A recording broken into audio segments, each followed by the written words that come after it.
دوستو، جب اللہ اپنے بندوں سے خوش ہوتا ہے تو اس کے لیے نیکی کرنا آسان اور گناہ کرنا مشکل کر دیتا ہے۔ اس لیے دوستو، کبھی اپنے رب کو بھولنا نہیں چاہیے۔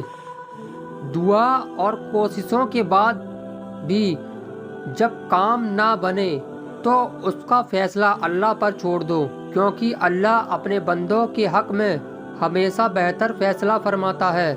اس لیے دوستو، اپنی رب کی ذات پہ ہمیشہ بھروسہ کرنا چاہیے اور صبر رکھنا چاہیے۔ وہ جیسا کرتا ہے وہ آپ کے لیے وہ بہتر ہی ہوتا ہے، اس لیے کبھی اپنی رب پہ شک نہیں کرنا چاہیے۔ تیسری بات، انسان اپنا مقدر اتنی بار بدل سکتا ہے جتنی بار وہ اللہ سے دعا مانگتا ہے۔ وہ چاہے تو انسان کا تکبر چور کر سکتا ہے، وہ فقیر بھی کر سکتا ہے، اور نیک سی ہی دیر میں وہ آپ کو امیری کی دولت سے نواز سکتا ہے۔ اس لیے اپنے رب پر کبھی بھروسہ ہمیشہ کرنا چاہیے۔ اور چوتھی بات یہ ہے، اللہ کی قدرت پر بھروسہ رکھو۔ وہ جانتا ہے کہ آپ کے لیے سب سے بہتر کیا ہے، اس لیے کبھی اللہ سے بڑھ کر کبھی بھی زبان پہ اپنا لفظ اتنا بڑا مت لایا کرو جس سے آپ کے گھر میں برکت ختم ہو جائے۔ آئیے دوستو، پانچویں بات کی اور بڑھتے ہیں۔ لوگوں کی باتوں کو دل پر لینا چھوڑ دو، کیونکہ زندگی کا مقصد رب کا راضی کرنا ہے، لوگوں کو نہیں۔ اس لیے دوستو، اپنی آخرت پہ، اپنی جوانی پہ ناز کرنا چاہیے کہ اس کو نماز اور زکوٰۃ اور اپنے جو فرض کیے ہیں اس کو ہی ہمیشہ اپنانا چاہیے۔ اس لیے اپنی آخرت کو کبھی نہیں بھولنا چاہیے۔ اپنے عذاب سے ڈرو، رب کے عذاب سے ڈرو۔ اس چھوٹی سی زندگی کو اپنا نہیں بنانا چاہیے، کیونکہ ہم لوگ صرف اور صرف مسافر ہیں اس دنیا کے، کیونکہ ہمیشہ کی زندگی تو آخرت ہے، جس پہ ایک سیڑھی، دو سیڑھی، تین سیڑھی آپ کو چڑھنا ہے۔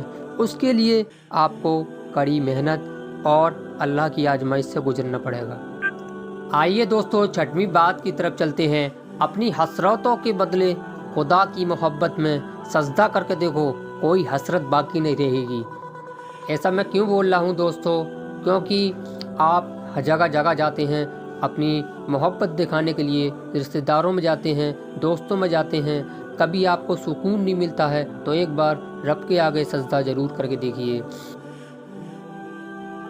اس لیے دوستو، اپنا گھر ضروری نہیں ہے کہ دنیا میں ہی بنایا جائے، کیونکہ وہ گھر جو آپ کا جنت میں تیار ہو رہا ہے اس کے لیے نیکی کی ضرورت پڑتی ہے، اور یہاں دنیا کے اندر پیسوں کی ضرورت پڑتی ہے۔ یہاں پہ محنت لگے گی، ماں کی صرف اس کے لیے صرف اچھائی لگے گی۔ اس لیے دوستو، ہمیشہ نیکی کرتے آنا، کیونکہ رب کے آگے ہمیں چہرہ بھی دکھانا ہے۔ اس سے پہلے دوستو، ہم ساتویں سوال کی طرف چلتے ہیں اور ساتویں بات کی طرف چلتے ہیں، کیونکہ اس سے پہلے آپ اگر ہمارے چینل پر نئے ہیں تو چینل کو سبسکرائب کریں اور بیل آئیکن کو اوپن کریں، اس لیے میں کوئی بھی ویڈیو ڈالوں تو آپ تک پہنچ جائے۔ شکریہ۔ تو آئیے دوستو، اپنے ساتویں سوال کی طرف چلیں اور ساتویں بات کی طرف چلیں۔ ہماری خدا سے بس اتنی سی دعا ہے کہ ہمیں وہ ایسی زندگی عطا کرے جس میں اس کی عبادت اور آپ کی محبت شامل ہو۔ دوستو، موبائل ٹی وی فون کے چکر میں اور اپنے کام و کاروبار کے چکر میں ہم سب کو بھول جاتے ہیں اور اپنا موبائل ٹی وی فون کو نہیں بھولتے۔ اس لیے کبھی اپنے رب کو نہیں بھولنا چاہیے۔ جس نے پیدا کرا اس کو ہی بھول بیٹھے تو پھر فائدہ کیا ہے؟ دنیا میں آنے کا مقصد کیا ہے؟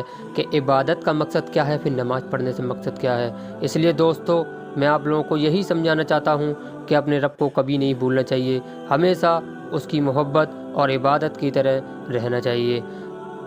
آئیے دوستو، ہم اپنے 8ویں سوال کی طرف چلتے ہیں۔